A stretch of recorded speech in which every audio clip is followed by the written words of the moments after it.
दोस्तों, दिवाली एवं नरक चतुर्दशी की आप सभी को मेरी तरफ से हार्दिक शुभकामनाएं। जय माँ लक्ष्मी। दोस्तों, कैसे हैं आप? मेरी आशा है कि आप अच्छे ही होंगे। दोस्तों, आज मैं आपको नरक चतुर्दशी से संबंधित 3 पौराणिक कथाएं सुनाऊंगी जो आपको बहुत ही अद्भुत एवं अच्छी लगेगी। दोस्तों, मैं आपको कथा सुनाऊं इससे पहले माँ लक्ष्मी की कृपा पाने के लिए मेरे YouTube चैनल को सब्सक्राइब करें और मेरी वीडियो को लाइक करें। दोस्तों, दीपावली के 5 दिन उत्सव में धनतेरस के बाद नरक चतुर्दशी मनाई जाती है। इस दिन को छोटी दिवाली, रूप चौदस और काली चौदस भी कहा जाता है। इस समय यम की पूजा, कृष्ण पूजा और काली पूजा होती है। इस दिन दक्षिण भारत में वामन पूजा का भी प्रचलन है। तो दोस्तों, आइए नरक चतुर्दशी की मैं आपको 3 पौराणिक कथाएं सुनाती हूँ। पहली कथा है नरकासुर की। दोस्तों, नरकासुर को भौमासुर भी कहा जाता है। कृष्ण अपनी 8 पत्नियों के साथ सुखपूर्वक द्वारिका में रह रहे थे।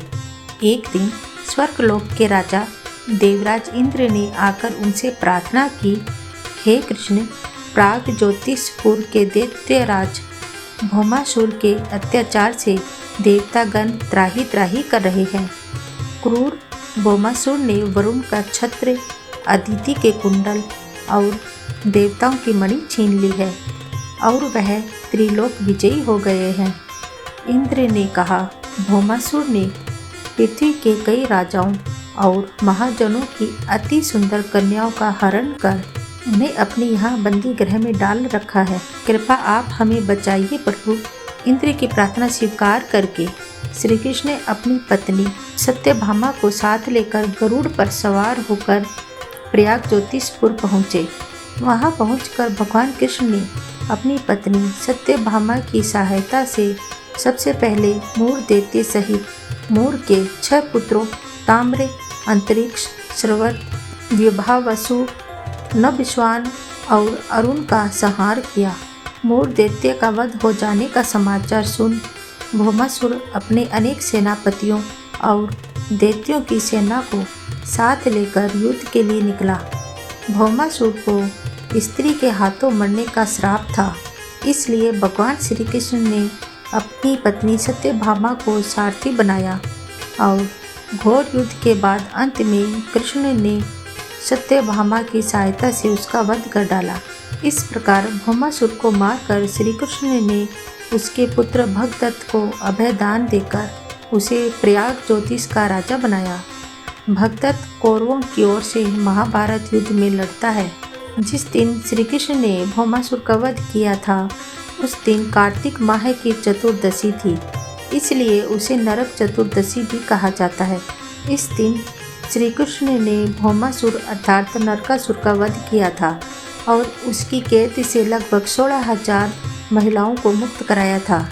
इसी खुशी के कारण दीप जलाकर उत्सव मनाया जाता है। दोस्तों, दूसरी कथा इस प्रकार है कि इस दिन दक्षिण भारत में वामन पूजा का भी प्रचलन है। कहते हैं कि इस दिन राजा बलि को भगवान विष्णु ने वामन अवतार में हर साल उनके यहाँ पहुँचने का आशीर्वाद दिया था। इसी कारण से वामन पूजा की जाती है। अनुसराज बलि बोले, हे भगवान, आपने कार्तिक कृष्ण त्रयोदशी से लेकर अमावस्या की अवधि में मेरी संपूर्ण पृथ्वी नाप ली है, इसलिए जो व्यक्ति मेरे राज्य में चतुर्दशी के दिन यमराज के निमित्त दीपदान करेगा उसे यम यात्रा नहीं होनी चाहिए, और जो व्यक्ति इन 3 दिनों में दीपावली का पर्व मनाए उनके घर को लक्ष्मी जी कभी न छोड़े, ऐसे वरदान दीजिए। यह प्रार्थना सुनकर भगवान वामन बोले, राजन, ऐसा ही होगा, तथास्तु। भगवान वामन द्वारा राजा बलि को दिए गए इस वरदान के बाद से ही नरक चतुर्दशी के दिन यमराज के निमित्त व्रत, पूजन और दीपदान का प्रचलन आरंभ हुआ। दोस्तों, तीसरी कथा और अंतिम कथा इस प्रकार है कि रंती देव नाम एक धर्मात्मा राजा थे। उन्होंने अनजाने में भी कोई पाप नहीं किया था, फिर भी जब मृत्यु का समय आया तो यमदूत उन्हें नरक ले जाने के लिए आ धमके। राजा ने कहा कि आप मुझ पर कृपा करें और बताएं कि मेरी किस अपराध के कारण मुझे नरक जाना पड़ रहा है। यह सुनकर यमदूत ने कहा कि हे राजन, एक बार आपके द्वार से एक ब्राह्मण भूखा लौट गया था। यह उसी का पाप कर्म का फल है।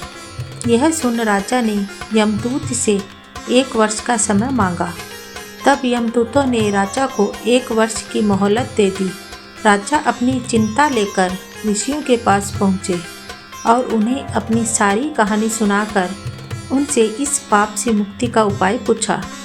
तब ऋषि ने उन्हें बताया कि कार्तिक मास की कृष्ण पक्ष की चतुर्दशी का व्रत करें और ब्राह्मणों को भोजन करवाकर उनके प्रति हुए अपने अपराधों के लिए क्षमा याचना करें। राजा ने वैसा ही किया जैसा ऋषियों ने उन्हें बताया। इस प्रकार राजा पाप मुक्त हुए और उन्हें विष्णु लोक में स्थान प्राप्त हुआ। उस दिन से पाप और नरक से मुक्ति हेतु भूलोक में कार्तिक चतुर्दशी के दिन का व्रत प्रचलित है। ऐसे ही अन्य भक्ति कथाओं एवं रोचक जानकारी के लिए मेरी वीडियो को लाइक करें और मेरी YouTube चैनल को सब्सक्राइब करें। धन्यवाद।